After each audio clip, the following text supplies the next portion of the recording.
ওরও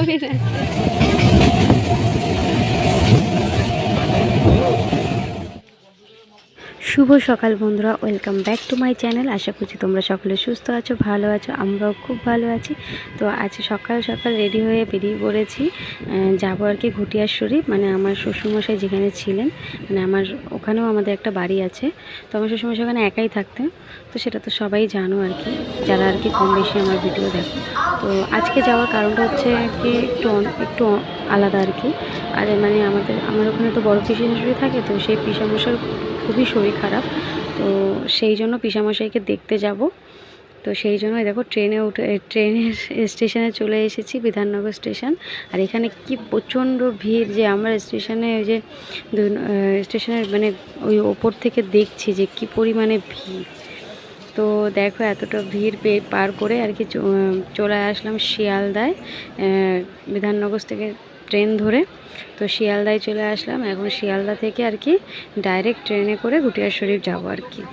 তো সেই জন্য আর কি স্টেশনে চলেছি। এখানেও দেখো প্রচণ্ড ভিড়। আর এর সময়কে যেহেতু সকালবেলা আর কি বিস্কিট খাইয়ে এনেছি, আর কিছু খাওয়ানো হয়নি, যেহেতু সকালবেলাও খুব এত সকালেও খেতে চায় না আর কি। তো যাই হোক, তা ওর জন্য আর কি এখন নেব আর কি প্যাটিস। তো ভেজ প্যাটিস নেব, কারণ বাচ্চা মানুষ তো, ওর ট্রেনে যেতে যেতে খিদে পাবে। দেখো ওর বাবার কোলে আর কি ঘুমিয়ে পড়েছে, মানে ওর ঘুম ঘুম পাচ্ছে আর কি, সকালবেলা যেহেতু ঘুম থেকে উঠে পড়েছে। তো তারপর দেখো ট্রেনের দিকে মানে যাব আর কি, ট্রেনে উঠবো করে। তো তারপর ট্রেনে আর কি বসে পড়লাম। আর এদিকে সমর ঘুম ভাঙলো, সমর সবাইকে তোমাদেরকে হাই করে দিচ্ছে আর কি।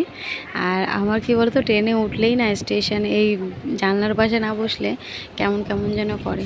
তো যাই হোক, এতটা খুশির মধ্যেও এই যে দেখো সমর বাবার খিদে পেয়ে গেছে, জন্য ঝালমুড়ি খাচ্ছে, স্টেশনে আর কি বানায়। তো আমি খুব একটা পছন্দ করি না ঝালমুড়ি, তো সেই জন্য আমি আর কি খাইনি। আমি সমর সাথে আর কি সমো প্যাটিস খাচ্ছিলো, তো ওখান থেকে আর কি আর একটা প্যাটিস, মানে দুটো প্যাটিস নেওয়া ছিল, সেখান থেকে একটু খেয়েছি। আর এদিকে উঠে পড়লাম ট্রেনে, আর সমো তো খাচ্ছে। আর দেখো কত সুন্দর গ্রাম্য পরিবেশ, এত ভালো লাগে। কিন্তু যতই ভালো লাগুক না কেন, আগে আরও বেশি ভালো লাগতো, এখন অতটা ভালো লাগে না, যেহেতু বাবা নেই। আগে স্টেশনে যখনই বাবা শুনতো যে আমরা যাব, বাবা যে কতবার ফোন করতো আমাকে যে কোন স্টেশনে আছো, কোন স্টেশনে আছো। তো আমরা খুবই মনে পড়ে, এই জন্য ঘুটিয়া শরীফ আমার খুব একটা যেতে ইচ্ছা করে না, বা ওখানে থাকতেও ইচ্ছা করে না। আর ওই বাড়িটাতে তো আমার একদমই থাকতে ইচ্ছা করে না, ওখানে অনেক স্মৃতি আছে বাবার, তো সেই স্মৃতিগুলো আর কি খুবই মনে পড়ে। তো এদিকে দেখো বাবার ডেথ সার্টিফিকেট আর কি চেঞ্জ করার জন্য চলে এসেছি ক্যানিংয়ে।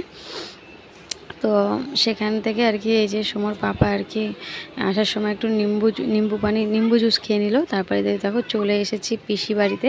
আর দেখো এটা হচ্ছে আমার বৌদি, মানে আমার দিদি, তো মানে যা আর কি। আর এদিকে দেখো এই যে আমাদের পুচকি সোনা, ও খুব মিশুকে জানো না, আর খুব ভালো মেয়ে। তো দেখো দাদা আর বোন মিলে কি সুন্দর নাচছে আর খেলা করছে। এই যে কি বলবো, ওরা যে কতটা আনন্দ পেয়েছে। আর এখানে আসলে আমি সত্যি খুব আনন্দ পাই, এদের সাথে আমার খুবই ভালো সম্পর্ক।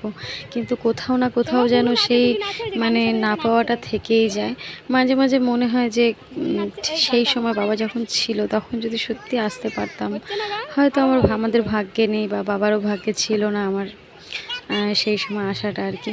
খুব মিস করি বাবাকে, মানে কি বল, বাবার সাথে একটা বন্ধুত্বের সম্পর্ক ছিল, তো প্রত্যেকটা দিন তার সাথে আমার কথা হতো। তো সেই ক্ষেত্রে আমি বাবাকে খুবই মিস করি, আর বাবা আমাকে ভীষণ ভালোবাসতো। বাবা এইখানটা আসলে আমি মানে কি বলবো, আমি আর সুমিত দুজনেই আসার সময় ট্রেনে বসে মানে চোখ থেকে জল বেরিয়ে এসছে, মানে কি বলবো, খুব কান্না পাচ্ছিল আর কি, আর কেঁদেও দিয়েছি। এখানে আসার সময় সব ভালো লাগে, কিন্তু যেন সব কিছু থেকেও যেন কিছু একটা নেই, এরকম একটা ব্যাপার। তো যাই হোক, পিসামশাইকে দেখতে এসে একটা মানে আরও খারাপ লাগলো, যে পিসামশাই তো অসুস্থ ছিলই, এখানে এসে দেখলাম পিসিও অসুস্থ। তো দিদিরও হাতে পাতে ব্যথা, ঘাড়ে পাড়ে ব্যথা, মোটামুটি সবারই খারাপ অবস্থা। তো তার মধ্যেও দেখো বাচ্চা দুটো খেলছে, এই জন্য খুবই ভালো লাগছে। বাচ্চা থাকলে কি বলতো, অনেকটা বাচ্চারা যেখানে থাকে সেখানে কিন্তু অনেকটাই দুঃখ ভুলে থাকা যায়। তো ওদের আনন্দের সাথে আমরাও আর কি আনন্দ করছিলাম আর কি। তো যাই হোক, পিসামশাইকে দেখে, পিসিকে দেখে এই চলে এসেছি আর কি, রাত্রে বাড়ি চলে যাবো। ওই যে বললাম এখানে থাকতে একদমই মন চায় না, বাবার স্মৃতিগুলো মানে ভীষণভাবে মনে পড়ে, আর আমি থাকতে পারবো না। হয়তো আস্তে আস্তে জিনিসগুলো কাটবে, কিন্তু পারছি না সেই মানে সেই দিনগুলো ভুলতে। তো সেই জন্য আমি ওখানে থাকতে পারি না। তো দেখো আসার সময় কিন্তু অলরেডি মুখটা কেমন যেন একটা বারবার হয়েই আছে মনটা।